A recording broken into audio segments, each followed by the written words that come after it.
Abra sua Bíblia comigo na carta de Paulo aos Gálatas, epístola do apóstolo São Paulo aos Gálatas, capítulo de número 2. Está escrito: depois, passados 14 anos, subi outra vez a Jerusalém com Barnabé, levando também comigo a Tito. E subi por uma revelação, e lhes expus o evangelho que prego entre os gentios, e particularmente aos que tinham reputação, para que de maneira alguma não corresse ou não tivesse corrido em vão. Mas nem ainda Tito, que estava comigo, sendo grego, foi constrangido a circuncidar-se. E isto por causa dos falsos irmãos que se intrometeram e secretamente entraram a espiar a nossa liberdade que temos em Cristo Jesus, para nos porem em servidão, aos quais nem ainda por uma hora cedemos com sujeição, para que a verdade do evangelho permanecesse entre vós. E quanto àqueles que pareciam ser alguma coisa, quais tenham sido no outro tempo, não se me dá. Deus não aceita a aparência do homem. Esses, digo, que pareciam ser alguma coisa, nada me comunicaram. Antes, pelo contrário, quando viram que o evangelho da incircuncisão me estava confiado, como a Pedro o da circuncisão, porque aquele que operou eficazmente em Pedro para o apostolado da circuncisão, esse operou também em mim com eficácia para os gentios, conhecendo Tiago, Cefas e João, que eram considerados como as colunas, e a graça que me havia sido dada, deram-nos a destra, em comunhão comigo e com Barnabé, para que nós fôssemos aos gentios e eles à circuncisão, recomendando-nos somente que nos lembrássemos dos pobres, o que também procurei fazer com diligência. Amém, igreja? Feche a Bíblia, coloque no banco, na cadeira, pegue na mão da pessoa mais perfumada do seu lado. Eu tentei bonito, não deu certo. Perfumado deve ter alguém aí ainda, né? Isso, agora aperte a mão desta pessoa com carinho, até ela falar aleluia. Pentecostal que não faz barulho.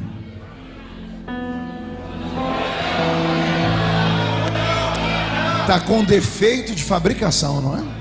Vamos orar? Senhor, mais uma vez nós oramos. Nós pedimos ao Senhor força e fé.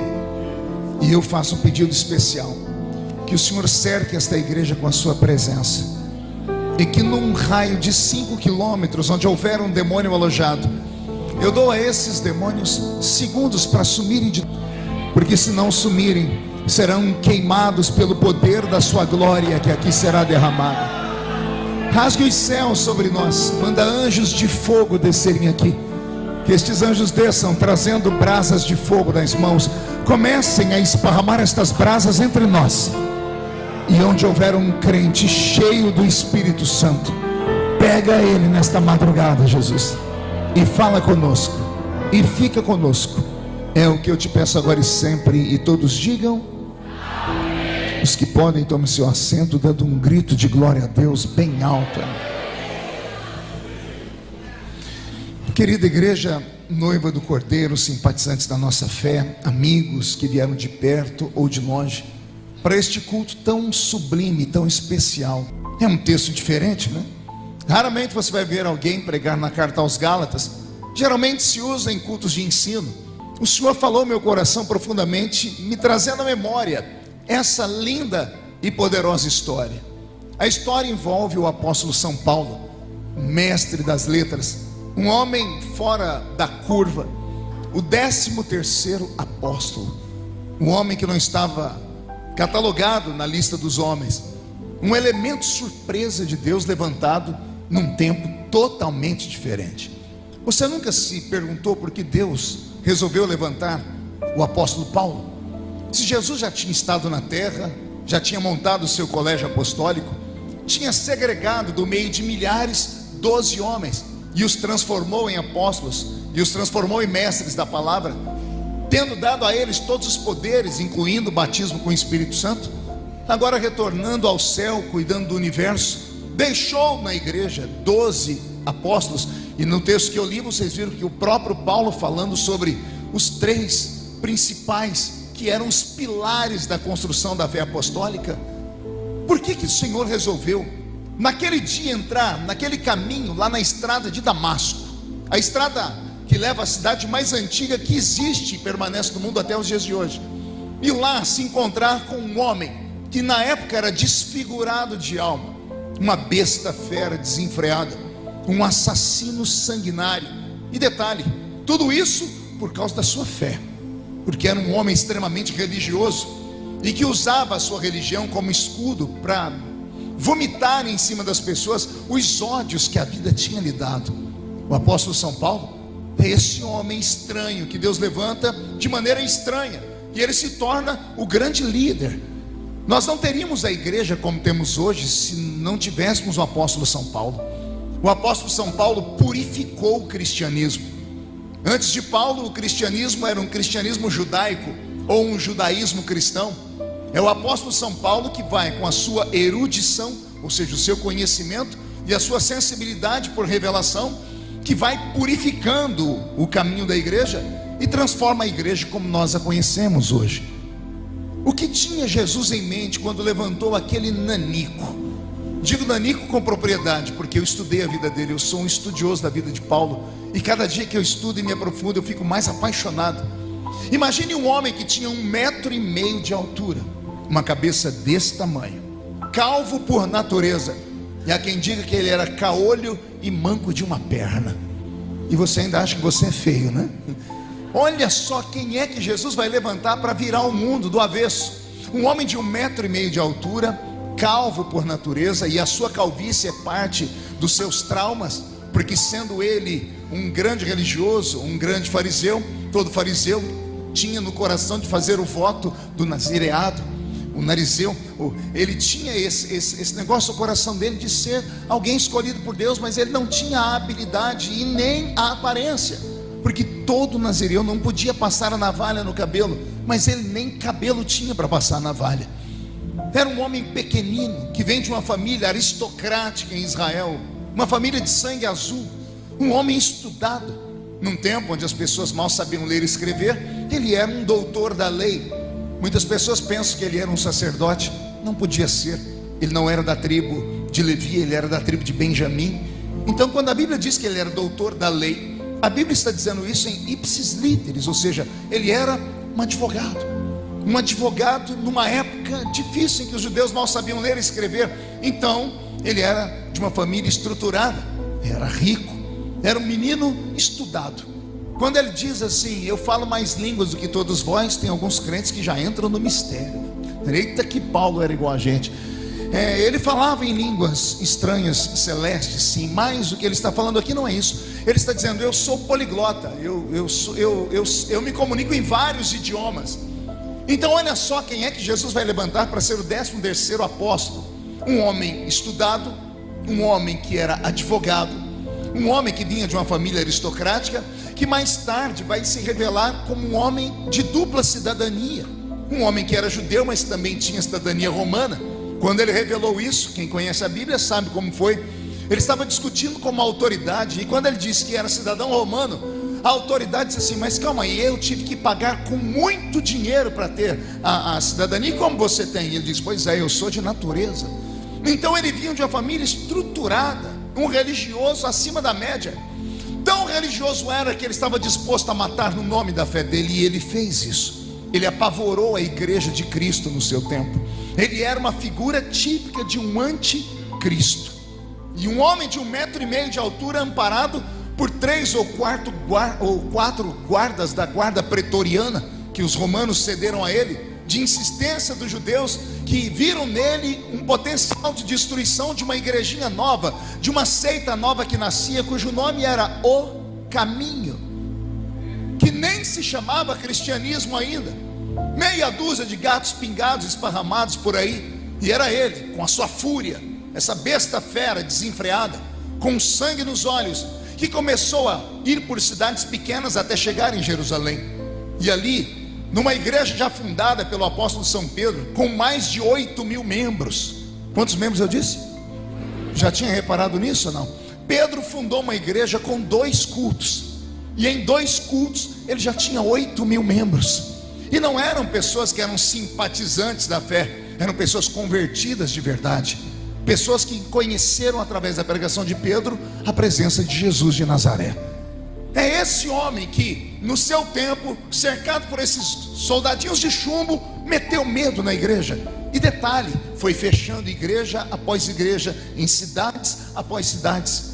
Diz a história que ele só conseguiu cometer os seus crimes cruéis na primeira cidade que ele esteve. Ali ele matou pessoas, ali ele fechou a igreja, e os sobreviventes se esparramaram e começaram a ir pelas aldeias anunciando: está vindo aí uma besta fera, um anticristo. Então quando ele chegava na cidade da frente, já não tinha mais igreja, as pessoas estavam fugindo.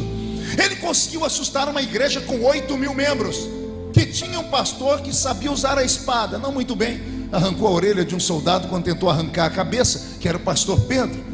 Mesmo o pastor Pedro, com a sua coragem, ninguém teve coragem de enfrentar esse nanico, esse homem de 1,5 metro de altura. Foi por isso que no caminho de Damasco, Jesus quebrou uma regra. Jesus já estava sentado no céu, à direita de Deus Pai. Quem estava comandando a terra era o Espírito Santo. Quem conhece a Bíblia sabe que Deus Pai, Deus Filho e Deus Espírito Santo repartiram o trabalho. De Gênesis até Malaquias, foi Deus Pai quem cuidou desse planeta. As primeiras 5 dispensações bíblicas, inocência, consciência, governo humano, era patriarcal e lei. Saímos do livro de Malaquias, entramos no livro de Mateus, entramos numa nova era. E quem é que fica na terra? Deus Filho. Deus Filho fica conosco 33 anos e meio. Jesus morre, ressuscita, por 40 dias aparece a cerca de 500 testemunhas e retorna para o céu. 10 dias depois, o Espírito Santo desce sobre a terra. As figuras da Trindade nunca se intrometeram nos seus trabalhos. Mas aqui em Atos capítulo 9 acontece algo diferente. Jesus, que já estava sentado no seu trono, que havia enviado o Espírito Santo para a terra, e quem convence o homem do pecado, da justiça e do juízo é o Espírito Santo. De repente Jesus quebra uma regra. Ele sai do trono e ele vai para o caminho de Damasco. E no caminho de Damasco ele faz a sua glória explodir diante daquele nanico. A glória foi tão intensa que os olhos de Saulo se derreteram. As órbitas dos olhos dele se derreteram. Ele ficou cego instantaneamente. Os soldados que estavam com ele saíram correndo de medo, porque eles não viram a glória, mas sentiram que a glória de Deus estava ali. O único que viu a glória por alguns milésimos de segundo e teve os seus olhos derretidos foi o apóstolo Paulo, que até então era só um Saulo. E é ele que vai cair de joelhos agora e vai encarar aquela glória. Lendo a história, eu começo a dar risadas. Ele poderia ter corrido com as pessoas que estavam ali, mas ele não fez isso. Ele simplesmente se curvou diante de Deus. Veja a sabedoria desse nanico. Ele conhecia o Deus do Velho Testamento. Ele sentiu que era a presença do Deus vivo que estava ali. E ao invés de correr, ele dobrou o joelho, porque ele sabia que essa é a única posição que Deus respeita a um homem, quando o homem está ajoelhado na sua presença. Quando ele se ajoelhou, ele fez recuar a ira de Jesus de Nazaré. Ou você acha que Jesus foi ali mesmo só para deixar ele cego? Aquela glória que explodiu nos olhos de Saulo foi a mesma glória que saiu de dentro da arca e matou Uzá. A mesma glória que é incompatível com a carcaça humana. Foi ali, naquele caminho de Damasco, que Jesus se mostrou a ele. E ao invés de continuar o seu feito, que no meu entendimento Jesus foi ali para matar esse homem. Por quê, pastor? Por que tanta raiva? Porque esse homem estava tocando na noiva dele.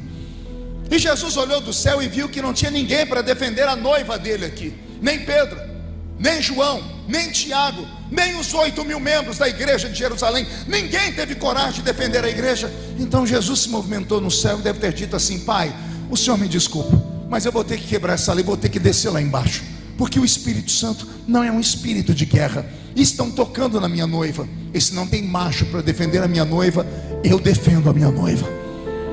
Jesus foi ali para colocar um ponto final na vida daquele nanico. Só que aquele nanico caiu de joelhos. E quando ele caiu de joelhos, a graça que o meu Cristo tem fez com que a sua glória recuasse para ver o que ele estava falando. E Jesus leu a mente dele. Essa glória que explodiu agora fez com que Jesus recuasse, olhasse para os olhos daquele rapaz que já não tinha mais olhos, que tinham derretido, olhando para a mente dele e vendo o coração dele quase saindo pela boca. E o Senhor vendo, o que eu faço com ele agora? Ele caiu de joelhos. E ali naquele momento, Jesus tem uma ideia brilhante. Ele transforma um assassino de crentes no maior garoto propaganda do evangelho. Ele pega o opositor, um anticristo, e transforma ele numa bomba atômica do Espírito Santo na terra. Ele pega um homem de 1,5 metro de altura e transforma ele num gigante, e dá para esse homem o que ele não havia dado a nenhum dos outros apóstolos. Então o Senhor libera para ele sua palavra: duro será para ti recalcitrar, ou seja, dar coices contra os meus aguilhões colocados nos pés, para o homem não caminhar. O Senhor estava dizendo: eu estou te prendendo agora, porque a partir de agora a sua vida será minha. A morte vai fugir de você, porque a morte para você é muito pouco. Você tocou na minha noiva, então a morte não vai te tocar enquanto eu não determinar. Você vai ver quão preciso será sofrer pelo meu amor e pelo meu nome. Ali nasce o maior homem do Novo Testamento, tirando Jesus. Ao ficar cego, alguém toma ele pela mão e leva ele até a casa de um tal Simão, o curtidor, ali na beira-praia. Ele entra dentro do quarto e começa um jejum. E ele jejua por 3 dias, 3 dias sem comer e sem beber. Durante este jejum, o céu se movimentou. O Senhor olhou para a igreja de Jerusalém, viu os pastores, o pastor presidente, o vice-presidente, e o Senhor disse: não vou revelar isso a eles. O Senhor foi na casa de um profeta desconhecido, chamado Ananias. E o Senhor disse: Ananias, sim Senhor, levanta e anota o endereço, rua chamada direita. O que eu vou fazer lá, Senhor? Você vai ungir alguém para o meu ministério. Interessante que quem unge são os pastores de Jerusalém, mas o Senhor não fala com os pastores de Jerusalém. O Senhor vai fazer um homem nascer para o ministério fora do útero, porque o útero é a igreja de Jerusalém. O parto normal para o nascimento de um obreiro é a igreja de Jerusalém. Mas o Senhor vai fazer esse homem nascer agora pelas trompas. Ele vai nascer para um ministério sem o apoio de homem nenhum. O Senhor usa Ananias. Ananias está pronto, está disposto. Imagina ele pegando o chifre de azeite para ungir, pegando lá uma bolsa, que é a bolsa de todo pastor, que todo mundo carrega, os seus afazeres. Ele põe a mão na porta e diz: Senhor, estou indo. O Senhor me deu o endereço, o Senhor só não me deu o nome da pessoa que eu vou ungir. Aí o céu se abre, o Senhor diz: anota aí, Saulo de Tarso. No original, Saul de Tarshite. Quando Ananias escuta esse nome, eu imagino ele tremendo todo, ele parando, abrindo a porta, olhando para ver se ninguém escutou aquela heresia. Ele fecha a porta, põe um chifre de azeite aqui, põe a carteirinha de pastor ali, põe a bolsa e diz: Senhor, calma aí, vamos conversar. Pois não, Ananias, o que você quer falar? Esse aí não é aquele, é aquele. Senhor, o assassino, o assassino. O perseguidor, o perseguidor. O anticristo, o anticristo. Mas Senhor, esse homem não presta. Ai, Jesus, desde aquela época já tinha pessoas que eram empregadas querendo discutir com o patrão sobre as decisões dele. Isso não vem de agora, isso sempre teve. Alguém ungido por Deus, escolhido por Deus, e Deus fala: vai e toca naquele, abre a porta para aquele. E essa criatura conversa com o dono de tudo, dizendo assim: o senhor está errado. Quem é o homem para dizer que Deus está errado? Quem é o homem para ir contra o desígnio de Deus? Jesus poderia ter feito 1000 coisas com ele, mas deu a ele uma lição e deixou que escrevessem para que nós soubéssemos. O Senhor olhou para ele e disse assim: ô Ananias, aprenda uma coisa, quem manda nessa jossa aí sou eu.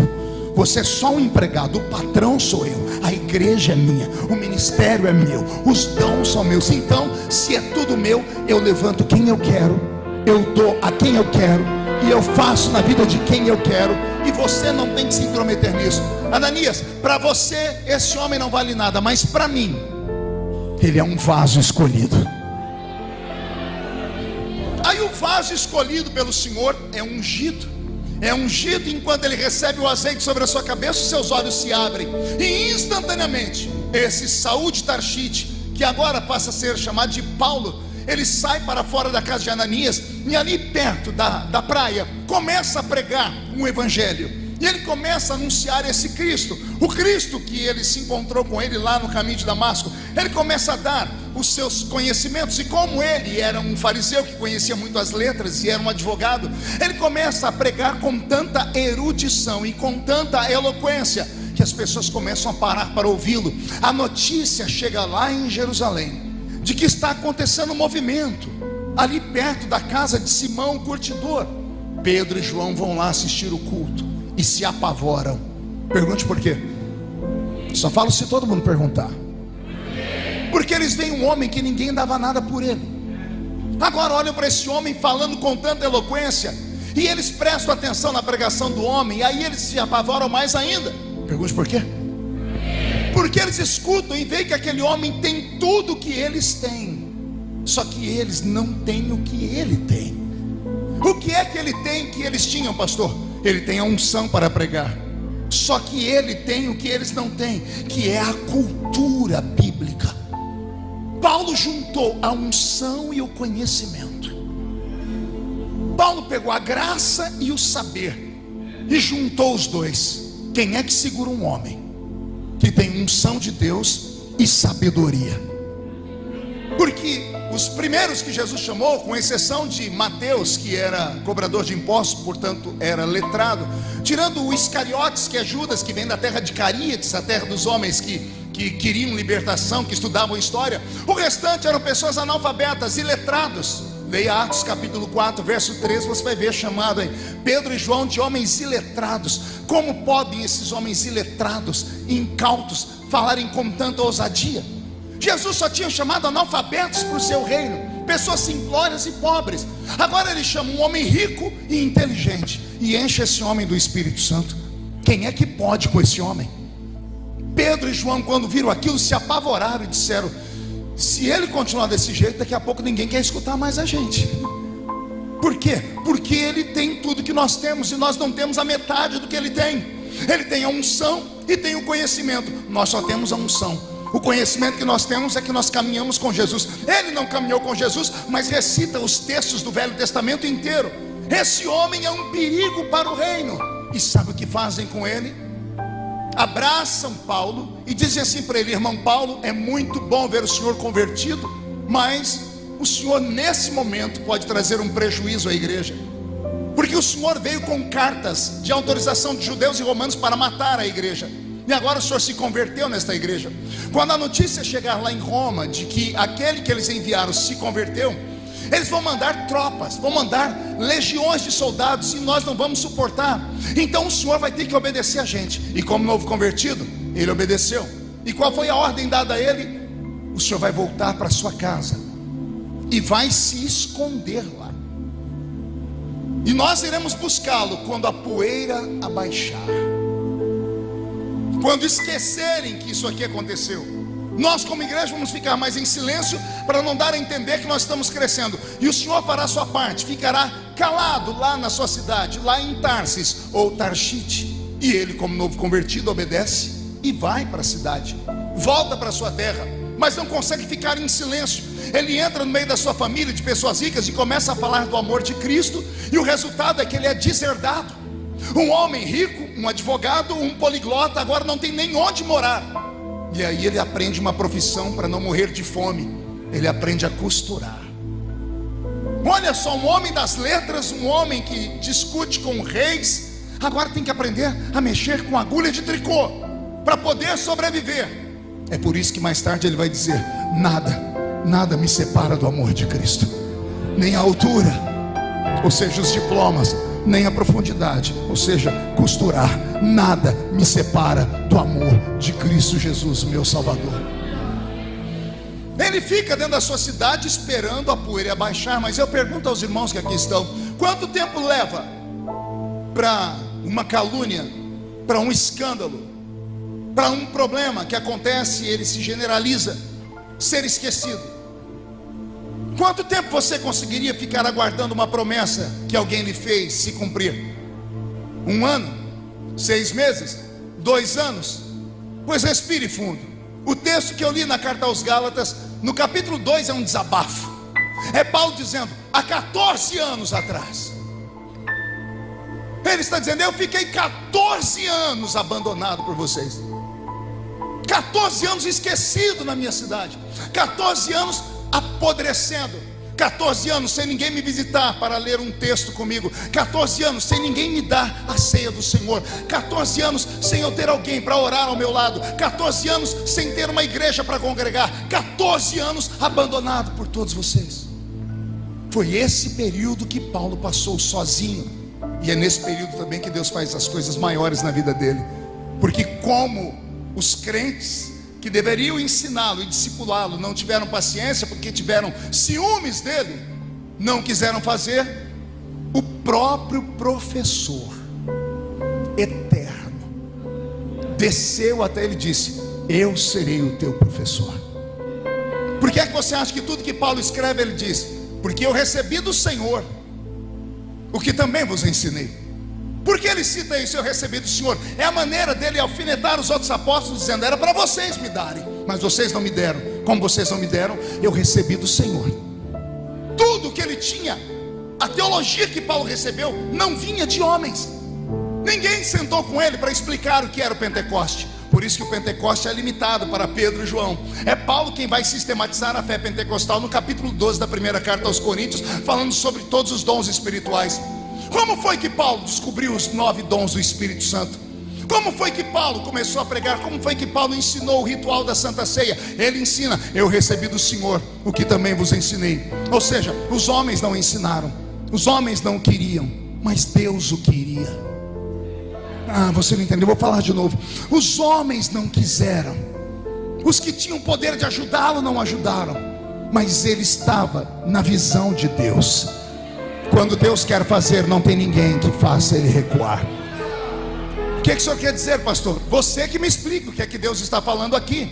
Talvez pela cidade ser pequena, talvez por ser uma cidade talvez insignificante aos olhos de muitas pessoas, mesmo tendo uma igreja tão bonita, tão preparada. Quantas pessoas já ignoraram esse pequeno lugar? Quantas pessoas nasceram aqui como obreiros, não tiveram oportunidades? Ou pior, quantos tiveram a vocação, mas não foram reconhecidos, e por isso morreram na fé, ou se esfriaram na fé, ou deixaram de lado a sua chamada. Aí vem Deus.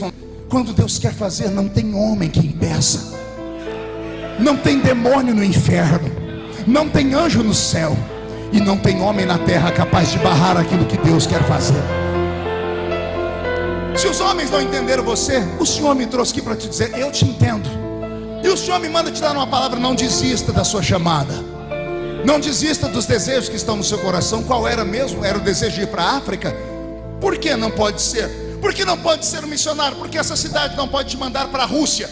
Como assim? Pastor, mas olha as circunstâncias. O meu Deus não olha as circunstâncias, o meu Deus olha o desejo do coração de alguém.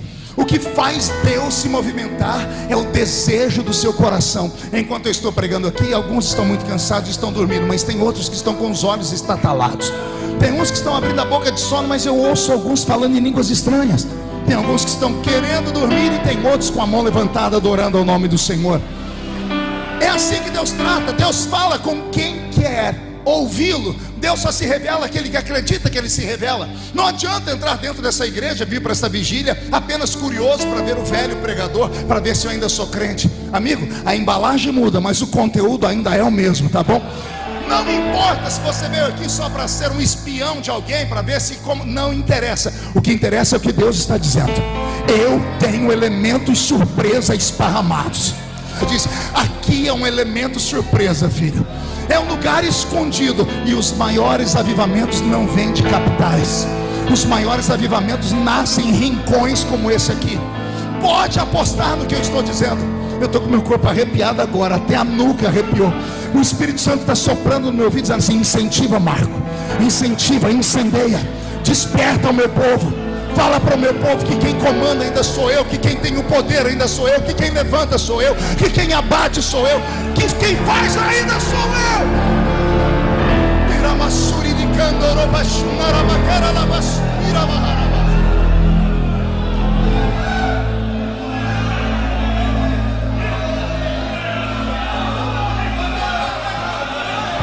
14 anos se passam. A angústia e a mágoa transformou Paulo num homem duro, num homem de coração pesado, num homem de palavras duras, num homem impaciente. Quem conhece a Bíblia lembra de Paulo expulsando João Marcos. Não teve paciência com o garoto. Alguém diz: esse homem era muito bruto. Ora, a vida nos faz assim. As muitas lutas, as muitas pedradas, as muitas rejeições, isso vai moldando a gente, a forma como o mundo é. Paulo ficou ruim porque ele foi abandonado 14 anos. Mas a tradição diz que um belo dia ele estava lá na sua tenda costurando, sem olhar para ninguém, sentado entre as suas pernas como eremita, e entra uma pessoa e o chama de irmão Paulo. E ele nem olha para cima, ele só diz: deixa a tenda aí que eu costuro, volte daqui tantos dias e pague tantos denários. Era acostumado, era assim que ele tratava as pessoas. Mas a pessoa que entrou disse: não, eu não vim fazer uma tenda, eu vim em nome do Senhor. A tradição diz que Paulo ergue a cabeça e diz: quem é você? Diz: meu nome é Barnabé. Quem é você? Sou presbítero da igreja de Jerusalém. E o que você quer aqui? Estarmos em vigília de oração. E o Senhor tomou um profeta e diz: apartai para mim Barnabé e Paulo para a obra que eu os tenho chamado. Irmão, Paulo foi um problema. Por que Barnabé? Porque Barnabé todo mundo conhecia. Eu sou um presbítero, sou empresário, trabalho no ramo de madeiras, todo mundo me conhecia. Mas quando falaram Paulo, alguém que tem um nome grego, ninguém conhecia Paulo.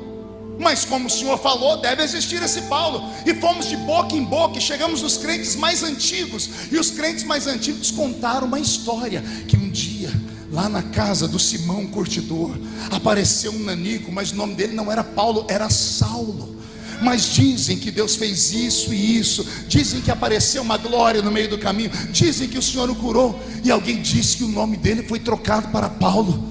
E então eu cheguei até a cidade de Tarsis, bati de porta em porta, ninguém conhecia o tal do Paulo, só conhecia o tal do Saulo. E eu cheguei até o Senhor, e eu vim aqui dizer que é chegada a hora do seu ministério acontecer. Mas a decisão é sua: vamos ou não vamos? A tradição diz que Paulo não falou mais nenhuma palavra. Ele desmontou a sua tenda, foi quebrando tudo.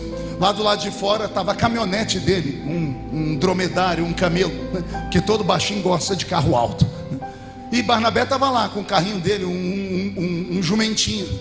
Paulo amarrou o que tinha em cima do seu dromedário, sentou e gritou: irmão Barnabé, vamos embora. Faz 14 anos que eu estou esperando, 14 anos no óleo, já curti bastante. Agora eu quero recuperar cada dia que eu perdi. Barnabé e Paulo vão para uma cidadezinha pequena chamada Antioquia. Diga comigo: Antioquia. Uma cidade que tinha uma igreja desprezada. A igreja era desprezada porque era pequena e porque as pessoas eram pobres. E mais agravante, os irmãos de Antioquia tinham a cor da pele acirrada, acima do caucasiano, então sofriam preconceito. Era um lugar que se matava pastores.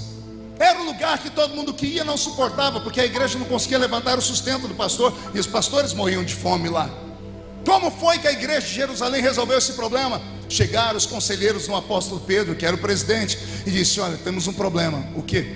O irmão Barnabé já está há muito tempo conosco, é um presbítero antigo.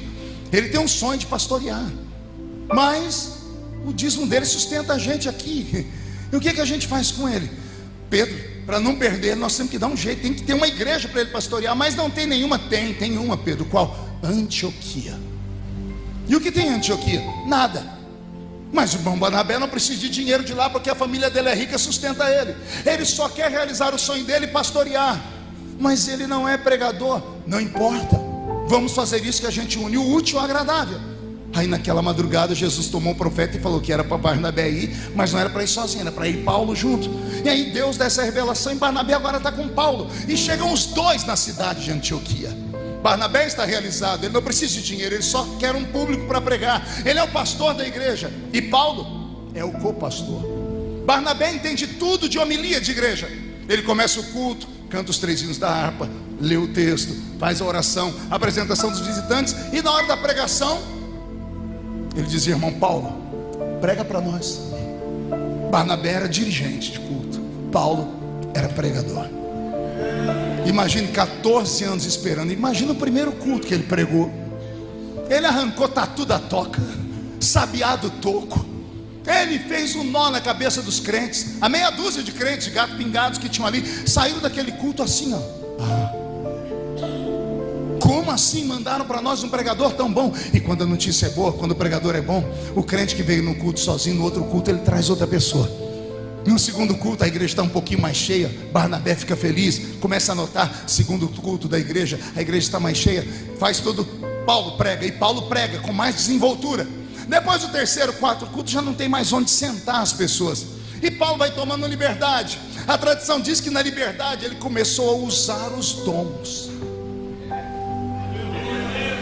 E num culto ele começou a orar, e Jesus batizou com o Espírito Santo uma renca de crentes. E esses crentes batizados com o Espírito Santo trouxeram mais crentes no outro culto.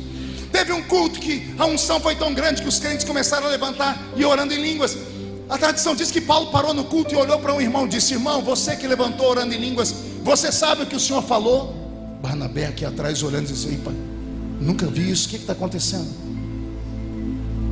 E Paulo dizendo: você não sabe, né, irmão, mas eu sei. E Paulo interpretou a língua do irmão. Ao interpretar a língua do irmão, Barnabé aqui atrás disse: irmão Paulo, o que é isso? Ele disse: isso é o dom de interpretação de línguas. Como o senhor recebeu isso? Eu recebi do Senhor. Barnabé anotando tudo, dizendo assim: isso aconteceu em Atos dos Apóstolos, no capítulo 2, quando no dia de Pentecostes os crentes falaram em línguas. Ele diz: estamos no caminho certo. Antioquia está ficando igual Jerusalém. Depois da interpretação de línguas, os sinais começam a atrair as pessoas. E agora já não cabe mais pessoas lá dentro. O culto é tomado por pessoas lá fora. E Paulo, usado em profecias, começa a ser usado pelo dom da ciência, o dom da palavra do conhecimento, começa a revelar as pessoas. E Barnabé começa a se apavorar, dizendo assim: irmão Paulo, como assim o senhor revelou o nome daquela pessoa? O senhor fez isso aqui? E isso não tem na igreja de Jerusalém. Aí Barnabé diz: não tem lá, mas tem em Antioquia. Por que tem aqui? Porque eu recebi do Senhor. Eu não recebi de homens. Isso tem nome: palavra do conhecimento. E Barnabé vai anotando. Outro culto, a igreja tomada por sinais, a cidade é abalada. Paulo resolve orar pelos enfermos.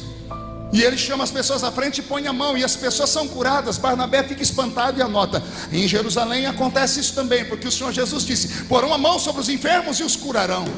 Quando a notícia das curas esparrama em Antioquia, as cidades vizinhas começam a se convergir para lá, e já não tem mais lugar para colocar os doentes. Muitos doentes querem ser curados, e em um culto só Paulo não dá conta. Aí Paulo tem uma brilhante ideia. Pergunte qual? Ele tira um lenço do corpo. Me empreste o seu lenço, por favor. Ele tira um lenço do corpo. Não sei se ele usou o suor dele, se ele cuspiu no lenço, eu não sei. Ele só pegou o lenço e disse para um diácono: enquanto eu ponho a mão aqui, você coloca esse lenço em cima daquele doente ali. Barnabé está com os olhos desse tamanho. E não é que onde o homem coloca o lenço, o milagre acontece. Jesus está curando aqui com a mão de Paulo, e está curando ali com o lenço. Termina o culto, Barnabé diz: irmão Paulo, nós nunca vimos ninguém curar com lenço. Como existe isso? E Paulo diz: eu recebi do Senhor. O que? Que não existe dom de curar enfermos. Existem dons, no plural, de curar enfermos. O único dom que aparece no plural é o dom de curar enfermos. Por isso ele está dons. Por que dons? Porque Jesus não cura só de um jeito. Ele não cura só com a mão. Ele cura com o lenço. Ele cura com um copo d'água. Ele cura até com a sombra de Pedro. Ele cura quando alguém ora de perto. Ele cura quando alguém ora de longe. Ele cura quando alguém diz: assim diz o Senhor.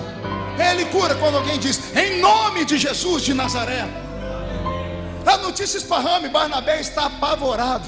Um belo dia, depois dessas curas todas, começam a aparecer doentes que nunca saíram de casa, porque eram chamados de amaldiçoados.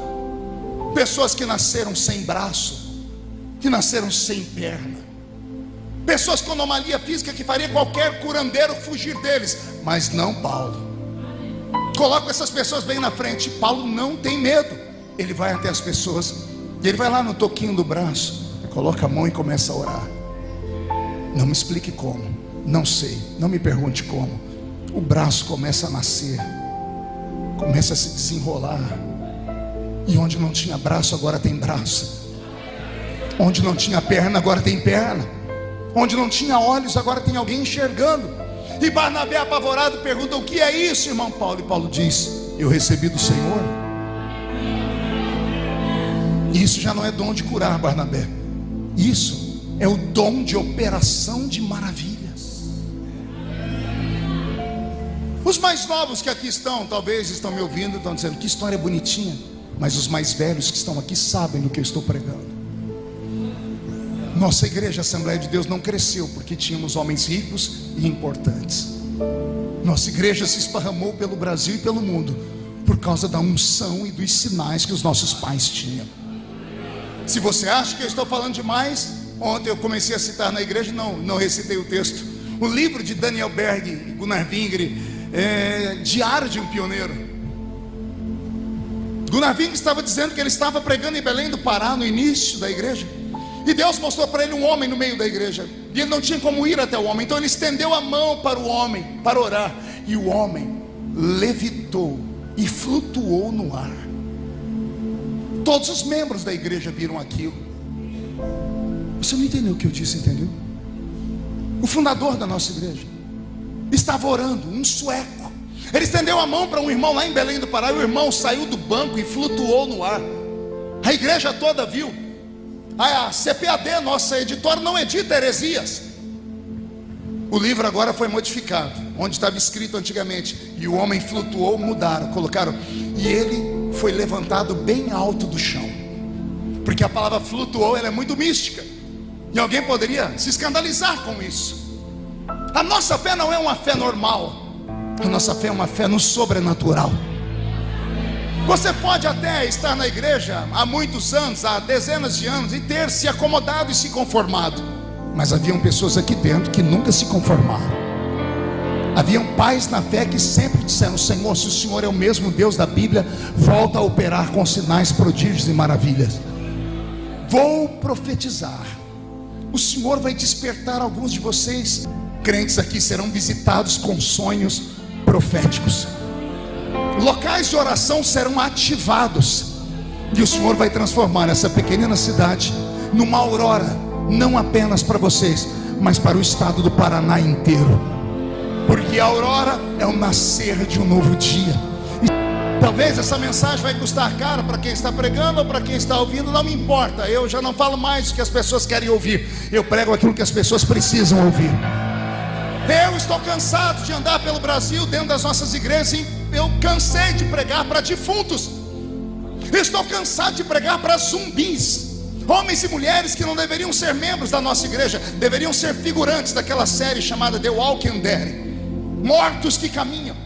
Porque a fé onde eu cresci, lá no meio do mato, era uma fé que me dava autoridade para acreditar no sobrenatural. As pessoas sempre perguntam: pastor, por que o senhor está firme e nada abala a sua fé? Mas o senhor disse: vai ficar. Eu falei: por quê? Porque eu quero fazer uma obra. Oportunidades não se perdem. Então, por favor, abram seu coração, porque vai acontecer um movimento de avivamento aqui nesse lugar. Mas esse movimento de avivamento que Deus quer dar, ele vai custar caro. Vocês vão ter que enfrentar costumes, vão ter que enfrentar pessoas que acham que são donas de todo o conhecimento bíblico do mundo, que vão começar a sentar e dizer assim: isso não está na Bíblia, isso não é assim, isso não é assado. E eu estou aqui como defensor da fé pentecostal para perguntar: quem é o homem para dizer que conhece tudo sobre Deus? Vou repetir: quem é o homem para dizer isso é e aquilo não é de Deus? A não ser que tenha o dom de discernir espíritos, aí eu recuo. Se houver alguém que tem o dom de discernir espíritos, tudo bem, eu paro. Mas se você não tem o dom de discernir espíritos, não fique com seus achismos. Não fique você dizendo que isso ou aquilo. Não, por favor, se você não entende, feche os olhos e aceita. Não atrapalhe o que Deus quer fazer. Não atrapalhe aquilo que Deus está começando a fazer. Porque esse lugarzinho aqui ainda vai dar o que falar. Você pode não acreditar, quando o carro entrou por ali, eu via caravanas chegando aqui, ônibus, carros, pessoas vindo de todos os lados. Eu falei: senhor, para quê? O senhor disse: a notícia vai esparramar.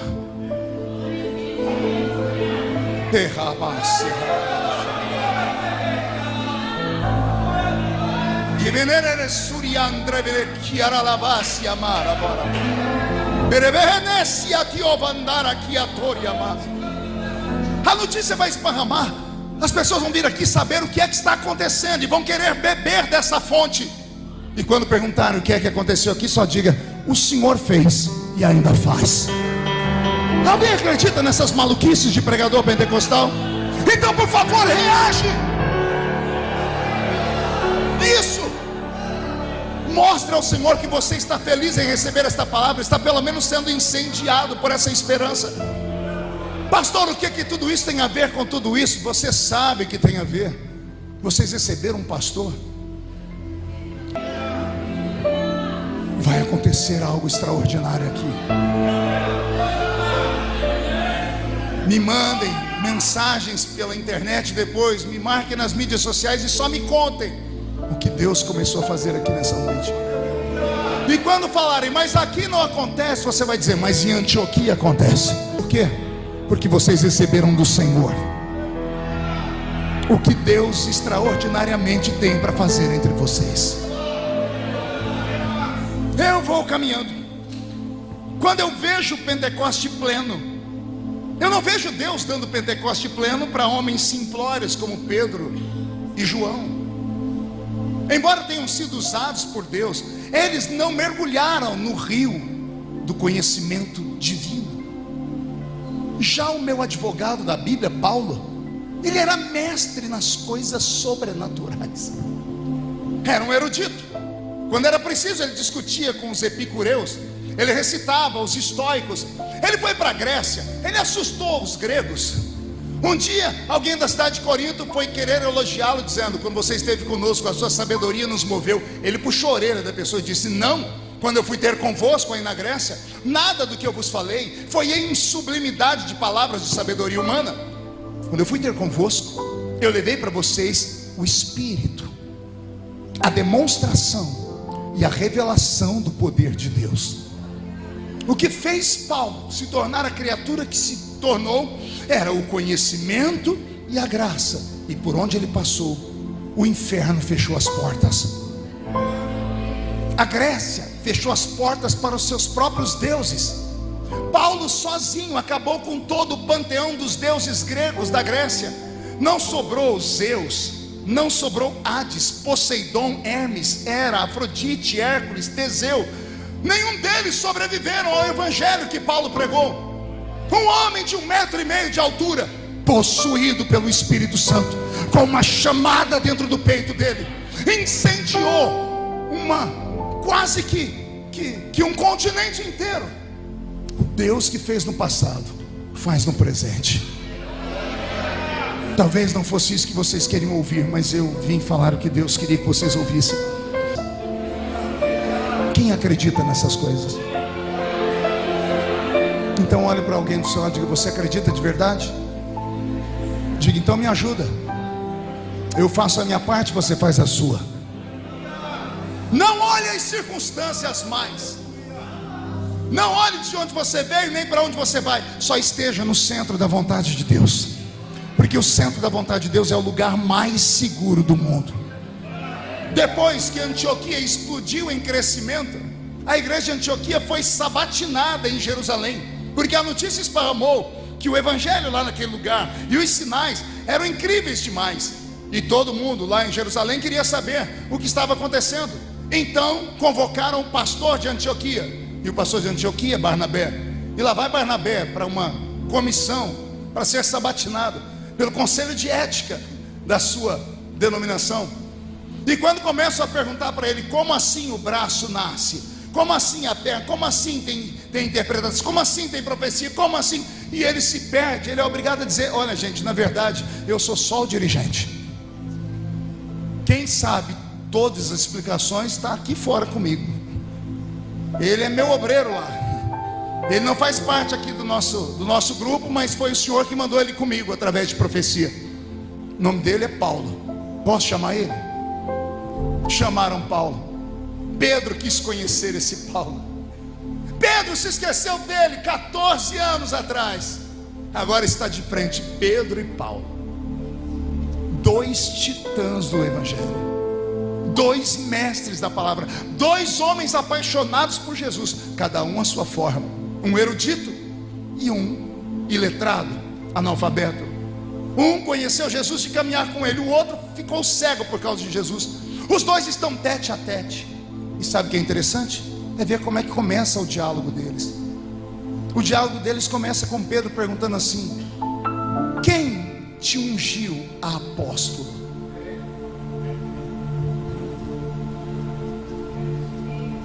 Olha só, o alto clero não queria saber como é que as pessoas eram curadas, como é que as pessoas eram levantadas, como é que a igreja cresceu. Queriam saber por que ele era apóstolo.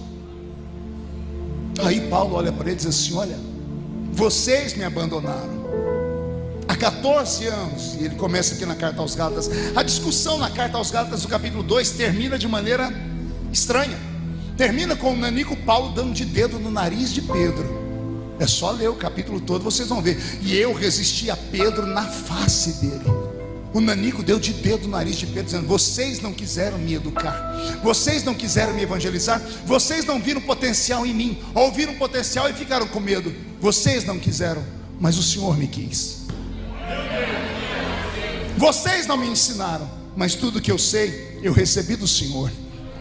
E o que eu recebi do Senhor, também estou ensinando.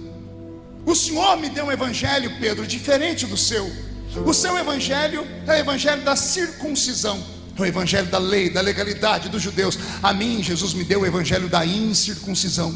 Ou seja, o Senhor me mostrou que o que tem que ser cortado no homem não é o seu prepúcio, mas é o seu orgulho, é o seu coração. O que tem que ser mudado dentro do homem é o seu sentimento, não é a sua aparência, porque a aparência não presta para nada. A aparência pode deixar alguém feliz, outra pessoa triste, mas o Senhor não quer uma mudança que comece de fora para dentro, Ele quer uma mudança que comece de dentro para fora.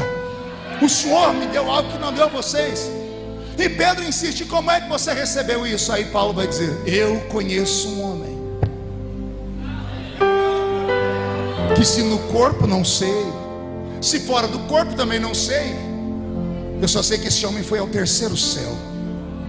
Um lugar onde você, Pedro, nunca foi, onde você, João, nunca foi. Vocês são especiais, mas Ele nunca levou vocês lá. Ele me levou lá.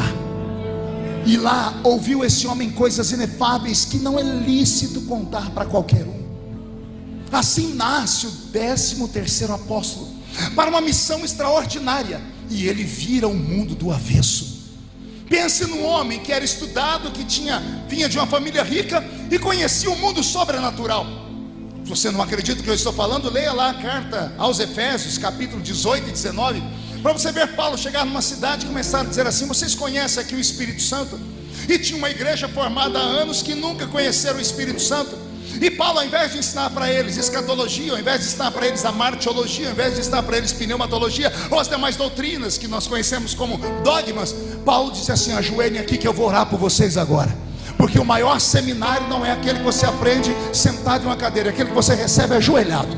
E Paulo, tendo orado por eles, todos foram cheios do Espírito Santo e começaram a falar em línguas estranhas.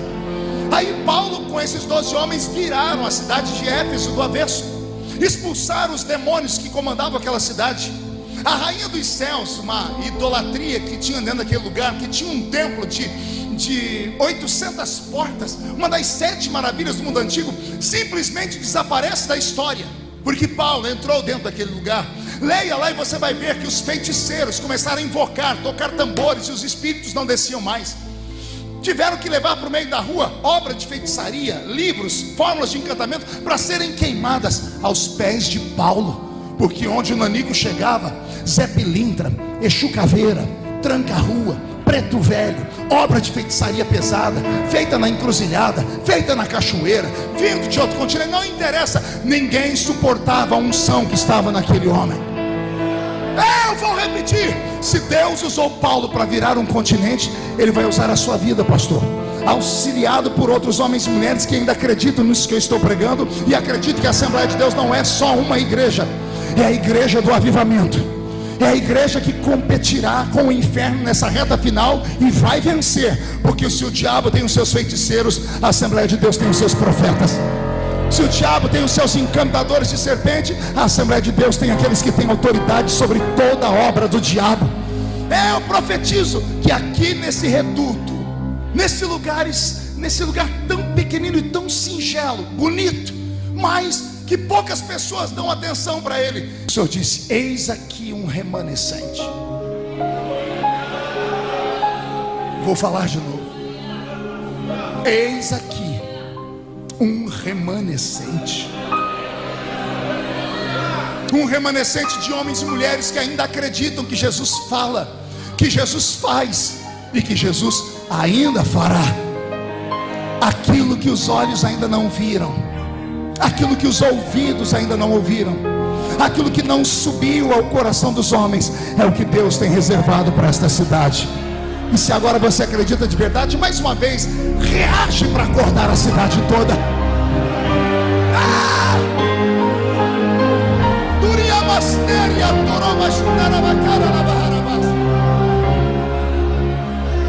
Eu disse ontem, lá onde eu pregava em Cascavel, que o batismo com o Espírito Santo é só uma chave que Deus entregou para nós. Uma chave capaz de abrir um armário que tem 9 prateleiras. Mas esse armário não fica na terra, ele fica nas regiões celestiais.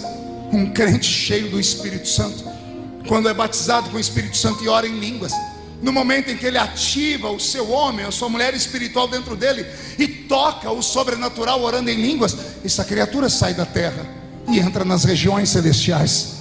O batismo com o Espírito Santo abre uma porta que tem 9 prateleiras, 9 dons extrasensoriais, 9 dons sobrenaturais, dons que estão à nossa disposição, mas que não são entregues mais, porque nós não buscamos, ou pior, porque nós já não merecemos, porque nos acostumamos com a igreja, nos acostumamos com os cultos, nos acostumamos em ser os donos do lugar onde sentamos. Não tem nada pior do que você chegar numa igreja e já saber como o culto dela vai terminar. Não tem nada pior do que você entrar numa igreja, olhar como todo assembleano faz, já entrar de nariz torcido dizendo: eu já sei quem vai pregar. Pior, eu já sei o que a pessoa vai pregar.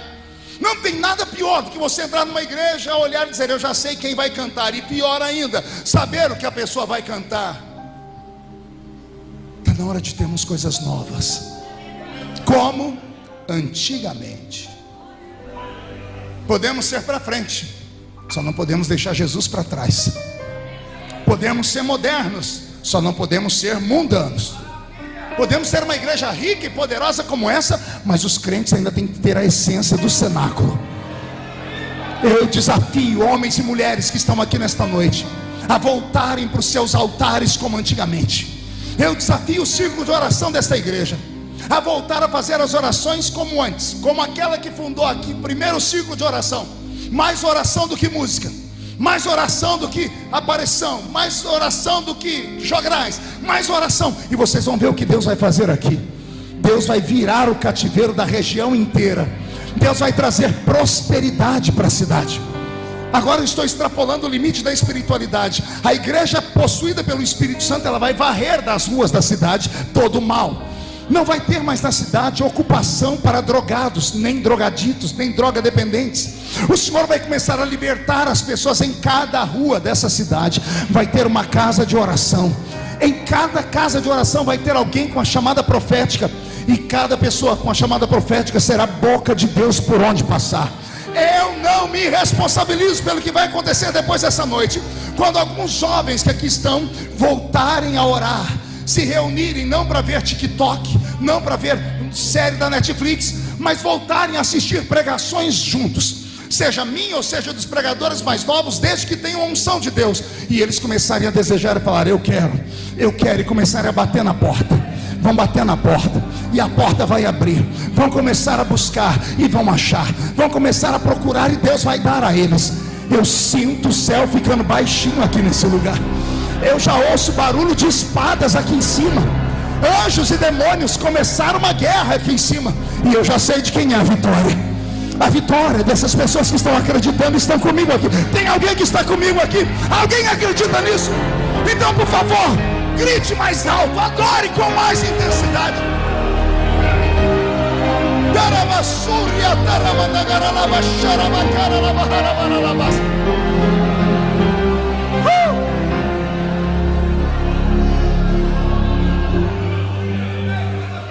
O que Deus fez na cidade de Antioquia mudou o tempo e o espaço. Um lugar esquecido, um lugar desprezado e ignorado, se torna num lugar abençoado, frutífero e producente. Eu sinto o cheiro de um avivamento chegando. Eu sinto o cheiro de algo extraordinário. É como se Deus se levantasse do trono e começasse a se mover, dando ordem aos anjos: desçam para lá, vão para aquela rua, para aquele bairro, vão para aquela igreja, fiquem na porta, assim, vou tomar conta da cidade. O Senhor Deus vai fazer coisas que muitos aqui dentro vão duvidar. Mas toda promessa vem acompanhada com um teste, com um tempo de teste. E o teste do Senhor será esse: eu posso dar, desde que me busquem. Desde que me busquem com todo o seu coração. Desde que façam renúncias. Desde que renunciem os seus pecados de estimação. Desde que renunciem tudo aquilo que não presta e ainda está na minha casa, diz o Senhor, para que o meu espírito possa vir e pousar. Mas meu espírito só pousa em lugares que estão limpos e perfumados.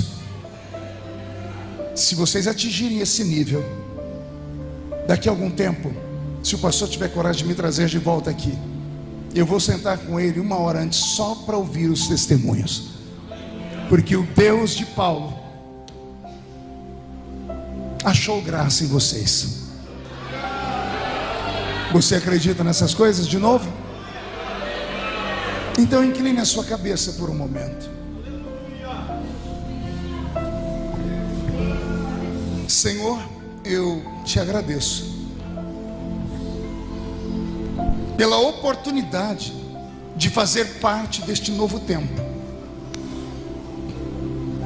Eu te agradeço por ter me trazido aqui. Eu te agradeço por cada palavra que o Senhor colocou nos meus lábios. E eu te agradeço por essas pessoas que estão chorando agora. Foi muito tempo de gemido, foi muito tempo de desejo, e o Senhor começa agora a cumprir as suas promessas. Eu só te faço um pedido, Senhor: selecione essas pessoas e blinde elas. Se for possível, torna todas elas invisíveis aos olhos do mal. E quando eu falo mal, não falo só do mal do inferno, mas falo de irmãos que estão entre nós, que nunca tiveram experiências e vão querer apagar e sufocar o que o Senhor vai fazer.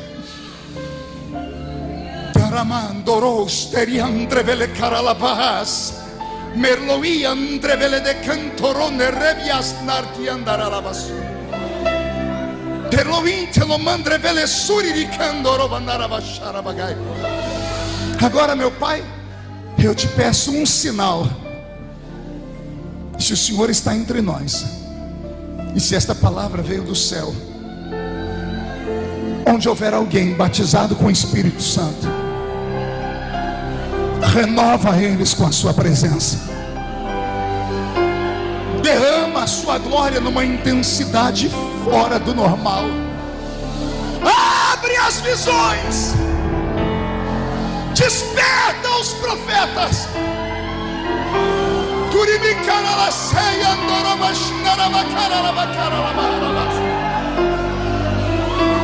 Oh, aleluia!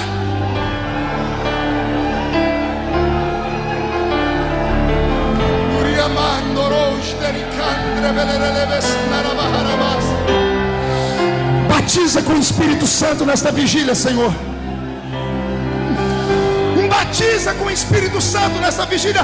Cumpre a promessa na vida desse moço, dessa moça, desse irmão, dessa irmã. Visita o altar, meu Pai, mas visita a galeria também. Visita a nave da igreja e visita os músicos. E visita quem está do lado de fora. Enche esta casa com a sua glória. Transforme esta igreja em um oceano, para que o seu Espírito nos faça navegar dentro dela. Feche os olhos para encerrar Como profeta de Deus, eu profetizo que o rei está voltando. Mas antes da volta do rei, nós vamos incendiar o mundo. E esta igreja fará parte dessa linda história. Alguém acredita? Amém? Murche a barriga e estufe o peito. E olhe nos olhos da criatura que está do seu lado. Se o olho dele ou dela não estiver vermelho, enfia o dedo no olho dele.